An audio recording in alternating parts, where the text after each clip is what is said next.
What's going on? How's everybody doing out there on this wonderful day? So for this week's video, I thought I would show you my version of step-by-step on what I do to try to make the perfect bait. I'm going to show you the whole process, starting with getting the plastel out, mixing it, whatever, making the color, shooting the mold. We're going to do every step that I do in my version of when I try to make the perfect bait. So I'm really excited about this video, so let's get started. Alright everybody, so the first thing we need some plastic. So as you can see, I got a platform here. This is on wheels. It slides back underneath the table here when I'm not using it. Here's the three common plastisols that I use. These are all three from Dead On Plastic. This is in Worm Blend, this is in Swim Bait, Jerk Bait, and this one is in Crawl and Tube. So our mold we're going to use is going to be with Swim Bait, Jerk Bait. So when I first got into this, I had a really good idea. I use these reusable lids that you can buy from like Lowe's, Home Depot, or something like that. And what you can do is just unscrew it. You're not trying to pop off a 5-gallon bucket lid because they're a pain in the butt. So once you get your lid out of the way, you can see our plastisol looks kind of clear on the top there. So you're going to need some kind of paint stirrer. And I would go with something like this. This one's plastic. It's not a metal one or anything like that. It's got a nice long, bar on it, and I got it connected to this drill here. So we're going to drop this in the plastic, nice and slow. And we're going to start out really slow. And you're going to see how that clear is turning white.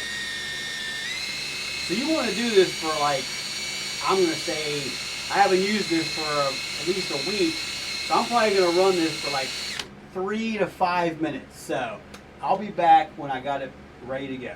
Alright, we are real close to having this mixed up. I will tell you this, you do not want to mix up your plastic too fast. For one thing, it'll spill out, make a mess, but you will get bubbles in. I have a few bubbles here. You can put your drill on one and pull the trigger wide open, and it won't make any bubbles. It'll just sit there and mix up nice and pretty. But I'm impatient, so I like to adjust it with my own trigger. So we're getting really close, but one thing you want to do, hope you guys hear me on the drill, but you want to get on the bottom. You want to scrape those sides, go back and forth, get all the stuff that is still at the bottom, and then keep mixing it, Alright, I think we're good to go. So, alright everybody, now that our plastisol is mixed up, it is time to get our little cup. I have a little cup here, this is Paw Patrol. You can use a ladle, you can use whatever you want. Solo cup, whatever. I just happened to have this when I first started years ago, and it's been here since. I got a 2-cup anchor cup. This is a Pyrex, but it's not really Pyrex. It's the cheaper version of it. We're going to dip my cup in here, and I'm going to fill up to the 1-cup mark. And then there we go. And then I'm going to put the rest of it back. Let that drip there. Get rid of that. That in my bucket. Then we're going to close the lid. And I made this where it's on wheels. I'm going to slide this out of the way. Goes back on the table. This is how I keep my stirrer and my cup. I just got a garbage can. I keep a liner in it. And every week during garbage, I change the liner so it doesn't get too crazy in there. We go from there. Alright everybody, so this is my vacuum chamber. This is where I keep it on my desk here.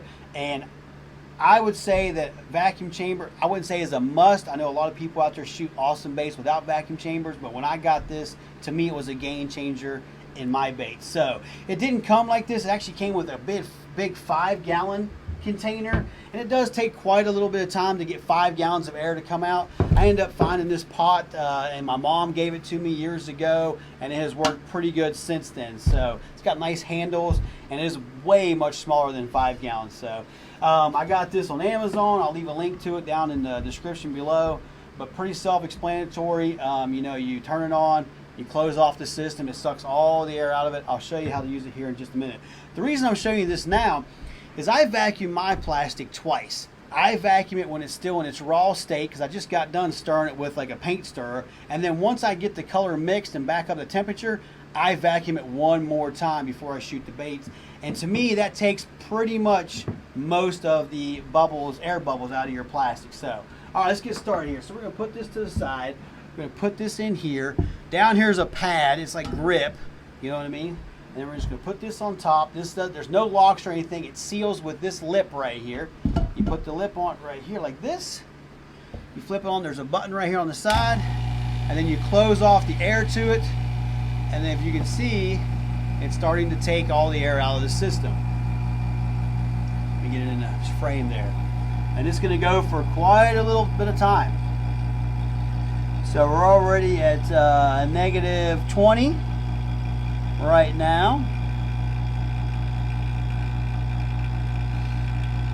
And then if it starts to really bubble up, what's cool about these handles is you can kind of shake it around a little bit so it doesn't overflow. And then it's going past 25.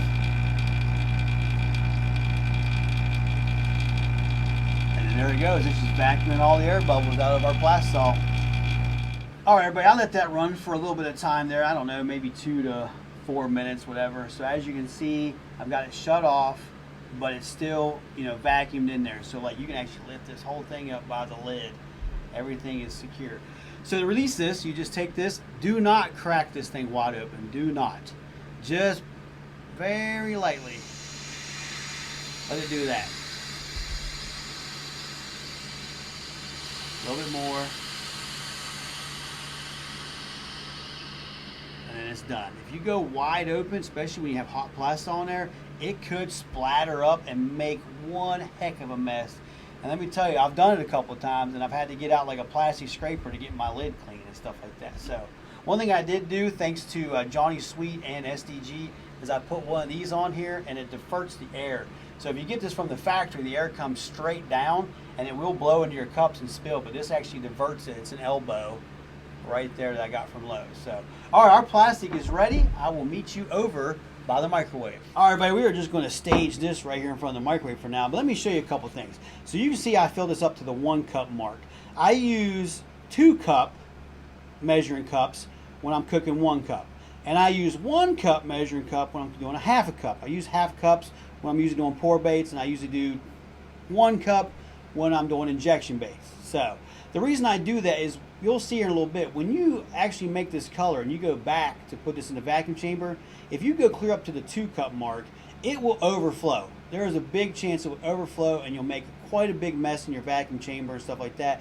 When we get to this point, I'll show you why I use 1 cup and 2 cup and a half cup and 1 cup. That is very much a tongue twister, but I hope you guys understand. Now comes the fun part. Let's go pick our color. All right, everybody, we are back here at the bait making station. I got you focused here on my shelf with all my glitters and pigments. Well, not all of them. I got some above the microwave over here to the right. But I think for this week's color, we need to just go nice and simple, make it nice and easy. And I got to tell you, Monkey Milk is calling my name this week. I don't have the Monkey Milk from Bait Plastics, but I do have Dead On Plastics Monkey Shine. So we're going to use that. We're also going to spike it with some Dead On Plastic White. And we want to throw a little bit of flake in there. And I'm thinking some medium 0.040 holographic glitter there. So we're going to keep it nice and simple. All right, we have picked our color, so now let's pick our mold. So I went with this mold right here. This is the 3.2 Epic Slouch. This is made by Epic Bait Molds, and the reason I picked this mold is it's one of my favorites. It shoots good, and what's cool about this one is you actually shoot each individual bait separately. So by some chance you would mess up this bait, you still might have 5 good ones. When it comes to just a single injection, if you mess up the first one, you usually mess up the last one. I mean, it's kind of 50-50 in that. So, but the reason I picked this is it's a very easy bait to shoot. It works. All you need is a jig head of your size, you know, 1/8, quarter, or smaller than that. You know what I mean? I have actually Alabama rigged these. I've single rigged these. I've used these as trailers on spinners. It's a very good bait. Let's take a look at it on the inside here. So, as you can see, it's a nice paddle tail. Like I said, it's 3.2 inches long. This tail really does a lot of action. The reason I picked swim bait jerkbait is that I think it works really good in a medium blend plastisol. That's why we picked that one earlier. But like I said, nice and detailed, got all kinds of ribs on it, got some scales here. This tail's even got some detail down in it. It's a really good mold. Now, this mold does not clamp itself together like, let's get this one out. So, as you can see, this is the tracer mold from Anglin AI. This one actually comes with these bolts on it. I actually added these myself. I get these at Lowe's. Most of the nuts, or most of the bolts that I have used from Epic Bait Molds and Angling AI, if it has some kind of wing nut or something like that on it, these are 1/4 20 bolts. So all you need to do is get a 1/4 20 knob, and it fits right on there. So I get these in the specialty boxes in the hardware section at Lowe's.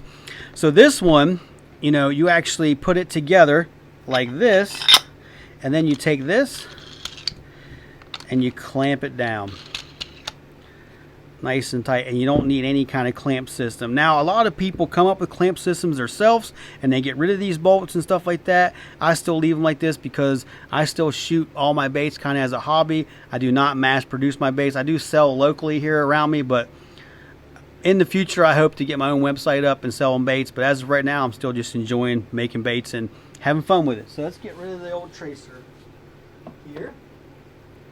So back to the Slouch. So you need some way to clamp this. A lot of people use quick grips or some kind of quick grip system. All kinds of companies make them out there. But I have done this. This is a drill press vise. So you know, a drill press is like, it's got a big lever on it and you actually pull it down and the drill comes down and actually does the work for you. But a lot of material like metal, you don't want to hold that in your hand because it could cut you. So this is what this is. This is a drill press vise. So, and this is why it has these big ovals on there, because you can bolt it to a drill press. So I convert it to clamp molds. So as you can see, it opens up just like a vise. But I didn't want to take these jaws or teeth and dig them into these awesome, beautiful aluminum molds. So I just took a couple pieces of plywood, nailed it together. I put some magnets on it. And this is what protects my mold from getting smashed. And then I just open it up. I can usually get 2 molds in there. And then I put this in there like this. And then I can clamp it down. Now, have you ever noticed my videos, if I have a taller mold, like maybe the 2-inch crappie slayer, or I don't know, maybe like a sleigh bait or something like that, I do have some little clamps that I can clamp on top of it just to give it a little bit more security so I don't have any flashing. But as of this mold is very shallow, we are ready to go. All right, everybody, we have picked our color, we have picked our mold. Let's talk about injectors. So you need an injector to do injection molds. That's what these ports right here at the top are for. This is a Bass Tackle 6-ounce dual injector. This is just how I got it. It has this right here. This is the laminate block. So let's start with the laminate block. So each color fills up here. You need 2 colors. You suck it up into it just like this. You would have 2 cups there and you would put both of them in there. I'll show you how it works here in just a little bit. And then it goes into this laminate block, and I'll show you how the laminate block works. So we're going to take it apart here. So each color will come on both sides. They'll come down here and meet, and you got 2 snouts going into one. And as you can see, it goes into the mold just like that, and that's where you get your laminate from. So that's the laminate block. What's really cool about a dual injector like this is this thing can transform. So we have a dual injector here. Without any tools, we can turn this into a single injector. So you take off these knobs at the top. They're just hand tight. Set them to the side. Take this off. And then you got these right here in the middle. This comes off. Then you can put your knobs back on. Yep, if I can get it on there. There we go. And as you can see, with no tools, I have a single injector now. See? And that's how that works. So I have their dual injector and I have a triple injector. And what's really cool is the triple injector I got in 3-ounce ones. So if I wanted to make a dual injector out of my 3-ounce ones, I would take these 2 6-ouncers, put them to the side, and then this one would come in, and all these parts are well machined. They all fit each other. And then you could actually take this, same thing as the last one, take the knobs off. Oops, take the other part apart. Put that back, there we go. Take the knobs off. And then put the knobs back on. And now instead of having dual 6-ounce injectors, I have dual 3-ounce injectors. And I would use this for like my smaller baits, like my panfish or my trout. You know, same thing, it fits right into the laminate block just like that. That's what I like about Bass Tackle. I don't know about any other companies. That's all I have is Bass Tackle. I will say that they're pretty pricey, but they are well made and well machined. And I believe you get what you pay for. Like I said, they are pricey. I will leave a link to them if you want to check these out down in the description below. Now with our mold being Slouch, I think we just need one 3-ounce injector for our bait. So we're going to use just this one right here. All right, everybody, so this next step is not a must, but I would recommend it. So this is a hot plate. I got this off Amazon. I'll leave a description for it below. It is a good idea to heat up these molds for the first time before you go shooting your first bait. This has been sitting around in my basement. It is cool to the touch. It could cause some problems with your first, shoot.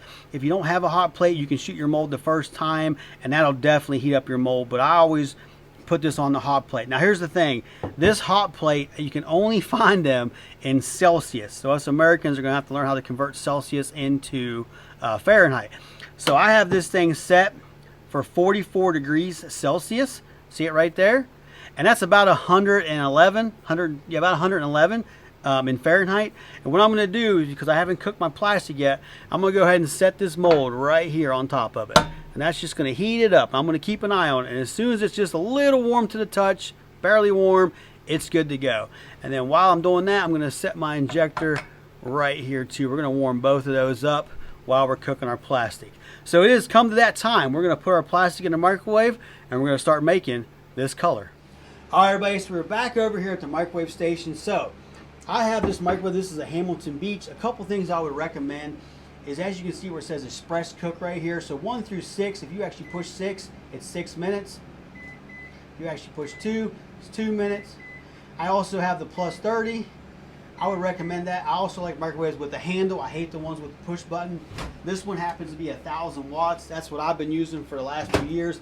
I think this microwave is getting ready to break because it usually works pretty good at the beginning, but then as it heats up, it starts to kind of lose some of its power. But we haven't used it yet, so we're going to put the plastisol in here, right there. And I'm going to start this for 2.5 minutes. I'm going to let that cook. All right, everybody, our microwave just went off. We are going to open the door here. We're going to see where we're at. I'm going to bring this back here. I'm going to stir it. I don't have my gloves on, but I'm not holding on to it. So this is not ready yet. I can tell by looking at it, but I am going to stir it up. I'll wipe off my spoon. And then you need some kind of thermometer. I'm using a digital thermometer that I got from a hardware store. I kind of tilt it a little bit. We are at 290 degrees. We need to get to 350. We're going to go in here for 30 more seconds. All right, everybody, I just took it out of the microwave. We're going to stir it up a little bit. See where we're at. The steam is rolling off of it. We should be close. That was a total of 3 minutes with this microwave. We're at 3:31. I'm going to put it in for another 15 seconds. That's going to do it. And I'll meet you guys over to where we make the color. All right, everybody, I just took the plastic out. I'm stirring it now. We're at 351 degrees, which is perfect. That was another 15 seconds. So total was 3 minutes and 15 seconds for that style microwave. Please take your time with this because every microwave is different. So I forgot to shake up those bottles. I'll be right back. All right, so how I shake up my balls, I've already shaken them up, but I put a paper towel on like this and I just kind of shake them up real good. And that keeps anything from flying out of the end and painting your walls. So we got those two. Those two are shook up. This is stirred up really good. The reason we went up to 350 degrees is you have to go up to 350, at least with dead on plastics, to get everything to mix in together. And as you can see, it went from a milky color to a pretty clear with a lot of bubbles, but we'll fix that here in a little bit. So we are going to open up our Monkey Shine and we're going to do 10 drops. All right, everybody, there is 10 drops. We're going to mix it in there and see where we're at. As you can see, it's very clear still, but you can start seeing that monkey milk color there. So we're going to add another 20.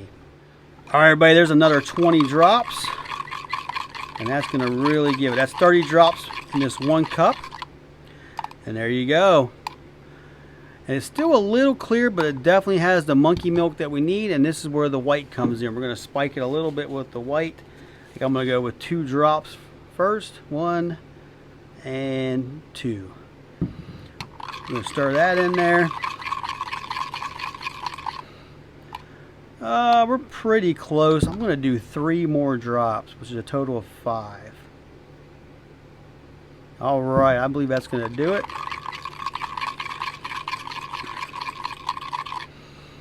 Oh yeah, and if you want to do this, you can actually take a little bit out and you can do like a bench test. And that is still pretty clear. I might put a few more drops of white. Let's do 5 more. And 10 more drops of Monkey Shine.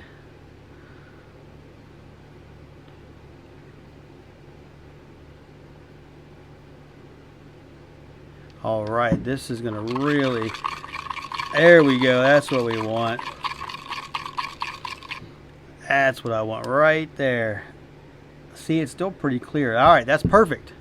Now we're gonna grab this 1/4 teaspoon and we're gonna put a 1/4 teaspoon of this holographic in there. Nice. Oh, it all came off. That's good. Didn't have to clean the spoon.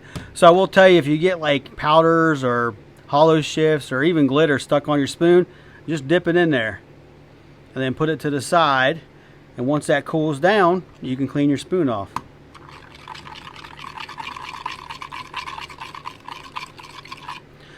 And there's our color. There's our monkey milk with holographic glitter. So we are ready to reheat this up, because as you can see from me making it, it already went down to 275 degrees. So we're gonna probably put this back in the microwave for maybe 30 seconds, re-vacuum it, and then probably shoot the mold. So before we heat this up, this mold is warm to the touch now, and I'm gonna set it to the side, and it's gonna cool down just a little bit. And my injector is warm to the touch now too. So these two things are ready to go. Now we're gonna put this back in the microwave and then we're gonna vacuum it. All right, the plastic is back at the temperature. We are gonna stick it in the vacuum chamber here. I want y'all to see this.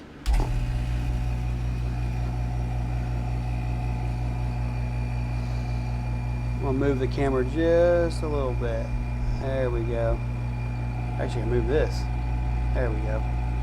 So you're going to start seeing this thing bubble. See the bubbles?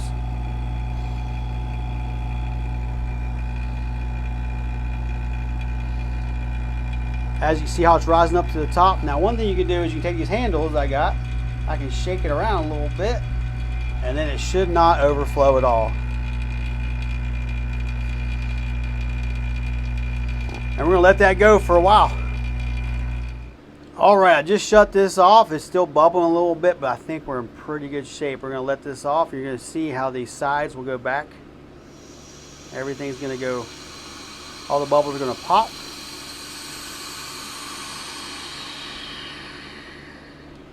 Sweet, and I'll meet you back at the bake station.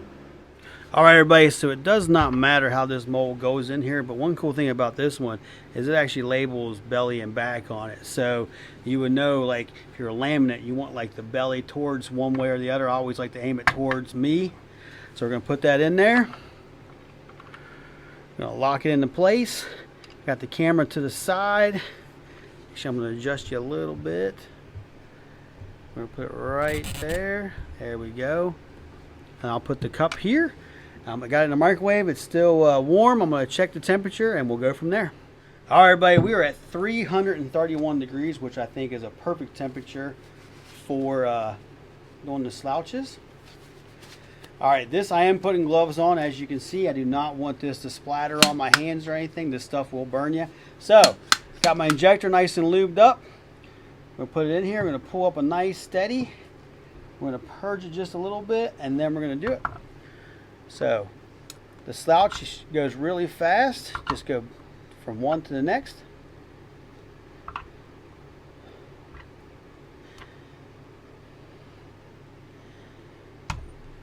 And then we'll empty the rest of it in there, and then we're going to let that cool down for a few minutes, and we'll take a look at it. I also forgot to mention that you do need some kind of a stir stick.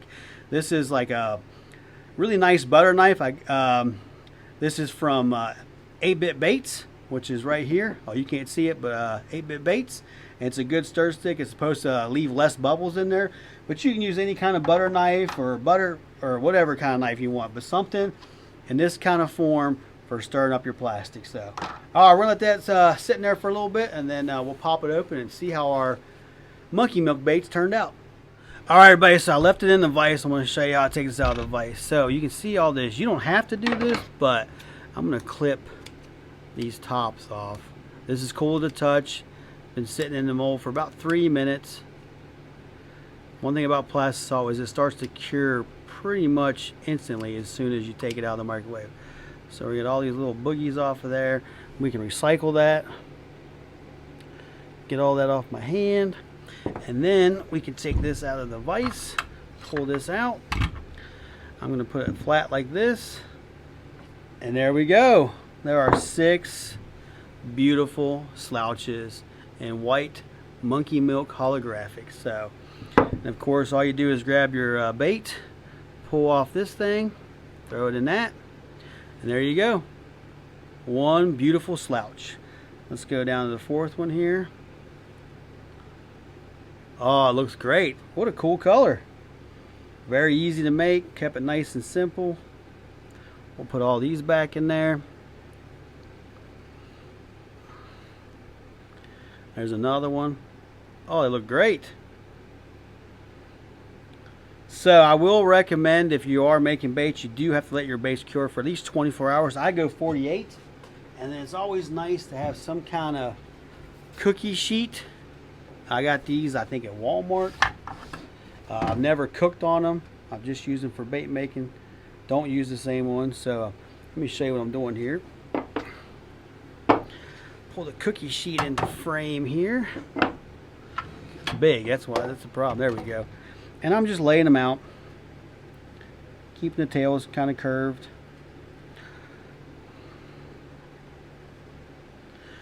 And then we will let these sit here on the cookie sheet over on the desk for a couple days, and then we'll bag them, and then we'll use them.